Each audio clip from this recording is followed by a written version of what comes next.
Hello everyone, so welcome back to my mini blog. तर सर्वात आधी तुम्हा सर्वांना नवरात्रीच्या खूप खूप शुभेच्छा. तर आज माझ्या ब्लॉगची सुरुवात झाली होती छोट्याशा शॉर्ट व्हिडिओपासून. तर तुम्ही कंटिन्यू व्हिडिओला बघत राहा. तर आम्ही पोहोचलो होतो फंदेजवाला मोर्शी येते. योगेश आणि मी छान रील्स बनवली आहे, ते तुम्ही नक्की बघा. त्यानंतर घरी आलो आणि छान मी झाली होती रेडी. तर आज होता नवरात्रीचा तिसरा दिवस, म्हणजेच आज ब्ल्यू कलर होता. तर मी आणि राहुल छान असे रेडी झालेलो होतो. मी आणि राहुलनी छान मॅचिंग मॅचिंग आउटफिट वेअर केलेलं होतं. तर आमच्या दोघांचे आउटफिट कसे वाटते नक्की कमेंट्समध्ये सांगा. त्यासोबतच आम्ही दोघं कसे दिसतोय ते सुद्धा कमेंट्समध्ये सांगा.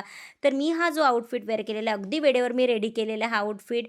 त्यानंतर आम्ही दोघांनी फोटोज व्हिडिओज वगैरे काढले आणि त्यानंतर आम्ही घराबाहेर पडलो आणि आम्ही पोहोचलो होतो दुर्गा माता मंदिर येथे. आम्ही छान माता राणीचे दर्शन वगैरे घेतले आणि त्यानंतर गरबा स्टार्ट झालेला होता. तर मी थोडाफार गरबा वगैरे खेळले, कारण की आज जास्त रश नव्हती, पण मी खेळली थोडीफार. तर त्यानंतर माझी फ्रेंड मला इथे भेटली. ही दरवर्षी इथे गरबा खेळायला येत असते आणि माझ्यासोबत दरवर्षीच राहते. खूप छान असा गरबा खेळते शीतलताई. हॅपी नवरात्री. नंतर मी पोहोचली होती दुसऱ्या प्लेसवरती जिथे मला इन्व्हाइट केलेलं होतं. तर तिथे आम्ही छान 4 दांडिया 12 दांडिया वगैरे खेळलो, छान गप्पा गोष्टी केल्या. तर आजचा दिवस सिरियसली सांगते खूप बिझी गेला.